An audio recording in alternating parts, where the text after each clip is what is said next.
自2015年以来，一项史无前例的运动席卷着全球各地的法院，一群群年轻人正在控告他们的政府在抗击气候变化方面的不作为。例如，在2018年冬季，25名包括年轻原住民在内的哥伦比亚人起诉政府未能减缓亚马逊的毁林，以及未能履行气候承诺。这项诉讼以及其他一些诉讼主张，破坏性的环境政策威胁着原告们当前和未来的生活，以及当今人类和子孙后代的权益。气候方面的不作为侵犯了他们的基本人权，尤其是在健康环境、健康、食物和水方面享有的权利。但是人权与政府有着什么关系？您是否有权呼吸清新的空气？生活在一个有着白犀牛、北极熊和狐猴夜蛙的世界？那么在红树林和珊瑚礁方面的权利呢？以暴行和野蛮行径为标志的2次世界大战结束后，新成立的联合国在1948年采纳了第一份列明人权的国际文件。此文档称为世界人权宣言，也就是 UDHR， 描述了所有人无论身份或居住地如何，都与生俱来享有的自由。这种自由是无法授予也无法撤销的。此文档确立了思想自由等权利、公平审判权等政治自由，以及社会经济权利和文化权利，例如有权享受适当的住房和医疗保健。尽管 UDHR 本身不具有约束力，但它的制定让人类有了一套国际公认的道德和标准，并为人权法奠定了基础。自1948年以来，这些方面的自由已纳入国际公约、宪法、法律中，这意味着各国已选择捍卫和保护这些自由。结果，无数的人权斗争和运动都被赋予了合法性，并有了追求正义的法律依据。UDHR 未提到自然、生物多样性和气候，这些权利首先在国家层面得以确立。通常受到原住民法律和世界观影响的许多全球南方国家、地区，把健康环境权纳入了宪法和地区公约中。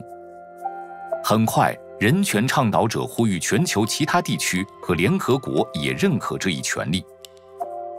许多人称 UDHR 的每项原则都依赖于健康生态系统的可及性。每年数百万人死于空气污染和水污染，传粉昆虫数量的减少威胁着基本粮食安全。沿海栖息地的消失已导致数百万人面临日益严峻的破坏性洪水和飓风的风险。保护这一权利从未像现在这般紧迫。气候变化正在导致日益频繁的热浪、更长时间的干旱以及更具破坏性的野火。如果不快速采取重大措施，地球会面临大规模灭绝的风险。这会在2100年前造成地球1/4的生物多样性会消失。自然生态系统的这种消失可能会产生灾难性的连锁反应，进一步威胁粮食供应，破坏生计，导致人类更易受到疾病侵袭。幸运的是，势头正在增强。如今，逾150个国家和司法辖区已把健康环境权纳入了国家立法中。2018年4月5日，哥伦比亚最高法院判决年轻人胜诉。该法院认为，政府有法定义务减少毁林和温室气体排放，以便保护当今人类和子孙后代的权利。此案件和以往年轻人在荷兰、德国和美国法庭的类似诉讼案件的胜诉，激励了其他人投身于这一事业。2023年夏季，全球共提起了逾2000个以人权为基础的环境案件，这一数字可能会增长。2022年，联合国大会的大多数成员国聚集在一起，通过认可洁净、健康且可持续环境的权利，把人权与日新月异的世界联系起来。全球将进行前所未有的合作，共同减少温室气体排放，停止毁林，确保水域清洁。这些案件影响深远，有效地让政府承担起责任，让子孙后代有更大的概率呼吸洁净空气，并生活在有着白犀牛、北极熊和珊瑚礁的世界。